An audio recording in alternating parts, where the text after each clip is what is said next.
previous vlog, ang dami sa inyong nag-comment kung talagang nahuli si Zaldico dito sa Czech Republic at kung napabalita ba sa local news dito na talagang nahuli siya.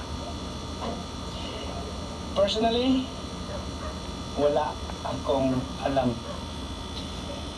Nalaman ko niyan sa Facebook na nagkalat sa news, especially nang napakinggan ko ang Pangulo ng Pilipinas na nahuli nga si Zaldico dito sa Prague. So, ang ginawa ko, tinanong ko ang mga locals, including Hana and Maminka. Para hindi nyo ako masabing nagsisinungaling, tatanungin ko ulit si Hana. Alright, let me ask you again.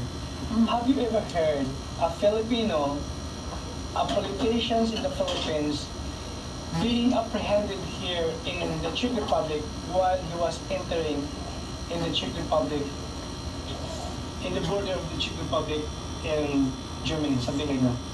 Have you heard any news? No. No.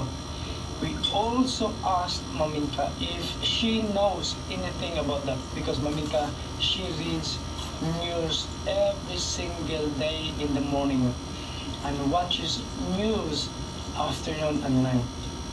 But nada, nothing. So wala po kaming balita dito niyan na si Zaldico ay nahuli ng authority dito sa Czech Republic. Ewan ko kung totoo yan, pero wala talaga. Wala talaga.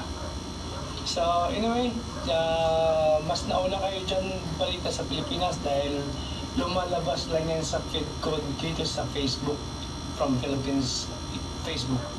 Pero dito sa Czech Republic, wala talaga kaming napapanood o naririnig na news locally na si Zaldico ay nahuli ng authority dito sa Czech Republic while entering to Czech Republic from the Germany. So wala talaga. So sana hindi kayo ma-disappoint. Pero wala talaga, wala talaga. So anyway, Hannah's with me. She just came home from work. And Sophia in her room. Inday,